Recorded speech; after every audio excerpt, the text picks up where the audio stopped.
Hello, everybody. It is a new week, which means we are starting our new story. Okay, we finished Jazz Harper.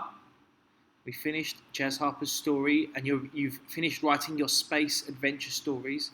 And now it's time to start a new area and a new topic within our literacy, and that is on historical narratives. Okay, historical narratives, and that kind of means a story that is deeply based in history. Okay, and actually, what we could even call this one is a prehistorical narrative because the Stone Age is what we describe as prehistoric, which means it's before history.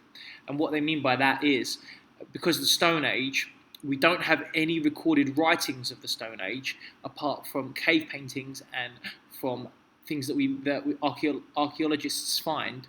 So that's why we call it prehistoric. So instead of doing historical narrative, let's rename it right now to prehistorical narrative because that sounds even cooler. Okay, here's our story: How to Skin a Bear. Chapter 1: The Dance of the Drippity Drops. Chapter 1: The Dance of the Drippity Drops. I hate feathers, I say, as Dad throws the limp, dead duck at me. It flip-flops through the air until, snap, my dog, leaps up and snatches it in his pointy teeth. I grab the duck's scaly feet and yank firmly, but dog won't let go. I especially hate feathers. Covered in dog slime, I snarl through gritted teeth. Well, plucking feathers is your job, Bee, says Dad, chuckling. As you get older, you will learn new skills, but for now, get plucking. My dad is the sort of dad whose goatskin tunic doesn't go all the way around his belly. He is also one of the tribe elders. That means that he gets to do fun jobs like hunting. It's so unfair. I could be a mighty hunter too, if only I had the chance. After the elders come back from their hunt, Dad makes new bows from the animal guts and furry clothes from their skins. Ugh, I say, finally jerking the duck from Dog's slathering jaws.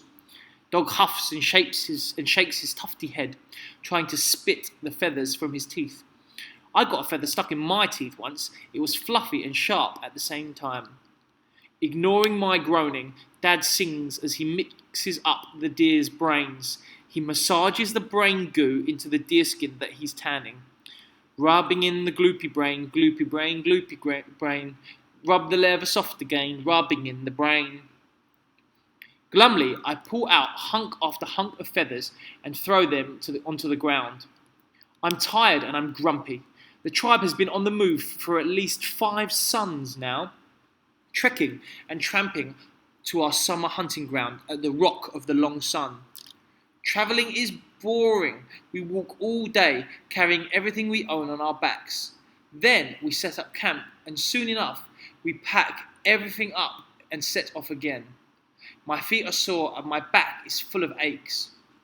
Travelling is especially boring when you're the youngest in the tribe and your job is plucking duck feathers. I hate feathers, I growl for probably the 5th time. I hate ducks too. Dog jumps up and down. Dog is my dog. I trained him from a puppy. He gets excited whenever I shout. He's still got feathers wedged between his teeth. Well, I don't hate ducks, Bee, says Dad, glancing towards me.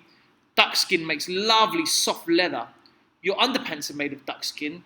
Rubbing in the brain, he continues to sing happily. Fuming, I glare around at the tribe as they go about their fun, featherless tasks. Knotted Mane is my dad's sister. Her job is to gather berries. She sneakily eats them as she's going along, so her lips are always juice purple. I could learn to gather berries. Breath of the Vulture is my dad's sister's man. He gets drums, so he gets to make the drums and the flutes for the ceremonies. I could learn to make an instrument. Tumbling Pebble is Vulture's brother. He weaves the sticks and furs to make our shelter. I could learn to construct a shelter. Bentry is the tribe's chief. She starts the fire with a stick and a clump of moss. Then she sits by it all day long with her eyes closed. I could learn to build the fire. Even Snore of the rat is learning how to navigate, and he's only 2 summers older than me. I could learn to navigate, and I could do it a lot better than Rat. Rat is pacing nearby. He's yammering to Bentry in that voice that kind of sounds like a strangled goose. I believe that it is a trek 3 suns long from the Wolfclaw Mountain until we reach Moaning Woman Tree, he says. Then the land will lead us to Piglick River. He nearly steps on me, so I whack him with the plucked duck. Oh, sorry, B, I didn't see you there. Still plucking feathers? Rat smirks. What a useless thing to do. Bentry ought to hit him with her walking staff, but instead she just lets him get away with it. I hate being the youngest in the tribe. Moments later, Breath of the Vulture runs over. Vulture is a big man, not big like my dad, but bulging with muscles. He's got a bent nose and bristling eyebrows, and chest hair as thick as fur.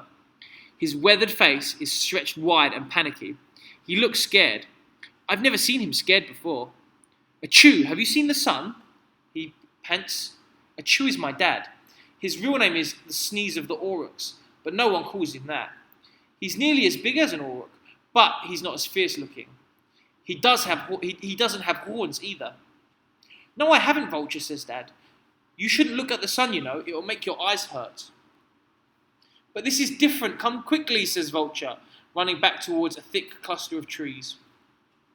I drop the lifeless duck and run after him. Dog pants at my heels. Dad lopes behind, making the muddy ground thud with every heavy step. We run through the thick trees and ferns to a sloping clearing. Nearly the whole tribe has gathered.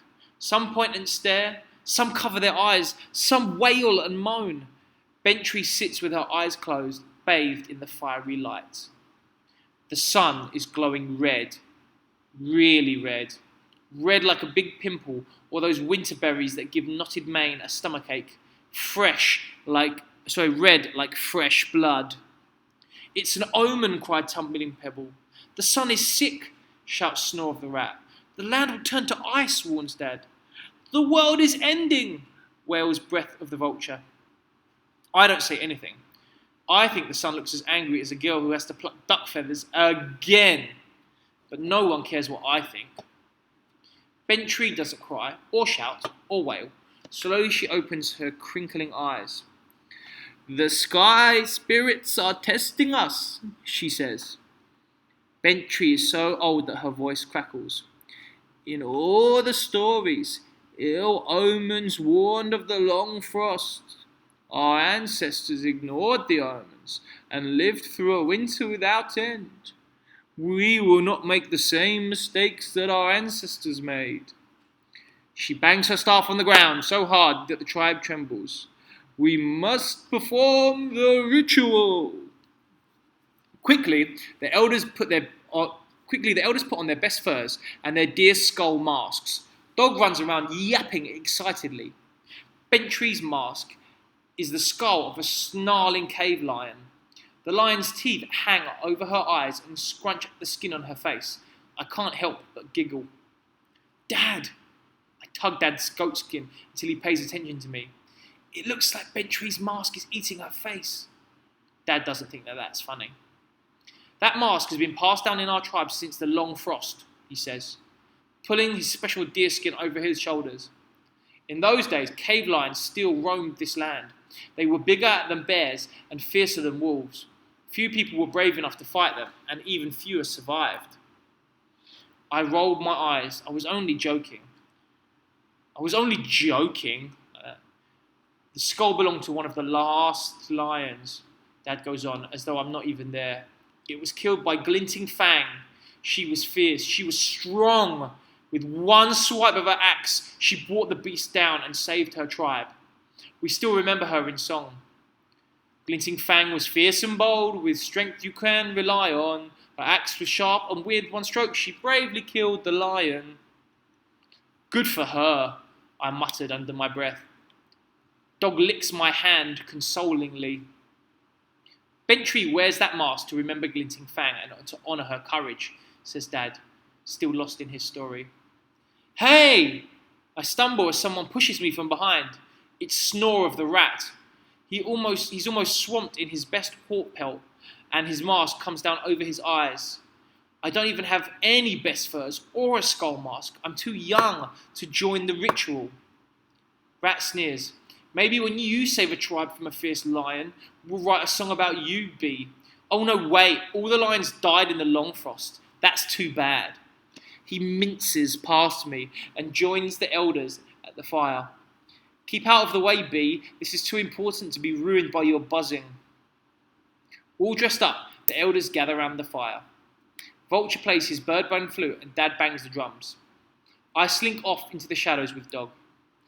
The dance of the drippity drops, cries Bentrey, and all the elders raise their fingers and rain them down, their feet tapping. Off in the shadows, Dog and I do the dance of the stick-fetching dog. Dog catches it really quickly because he's an excellent hunter. The song of the swishing stream, cries Bentrey, and all of the elders stomp round in the circle, yodeling. In the shadows, Dog and I sing the song of the howling dog.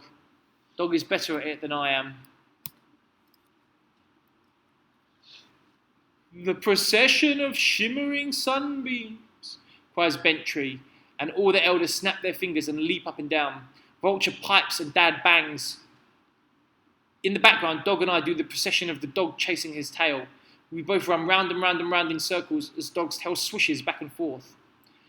And bang, bang, bang, and twirl, twirl, twirl, says Dad, as the elders prance and swirl, and jump and spring, and hurrah! The elders freeze. Their mouths hang open, and their arms are spread as they stare at the sky like fearsome monsters. I stare at the sky too, with my tongue hanging out. Without warning, Dog bounces up and nearly knocks me over, so I have to scratch his chin to calm him down. We wait. No one says anything. Dark clouds gather over the red sun. Then, a fat drop of rain lands on my tongue. There we have the end of the first chapter. I hope you enjoyed it, and check out the activities that are also coming up.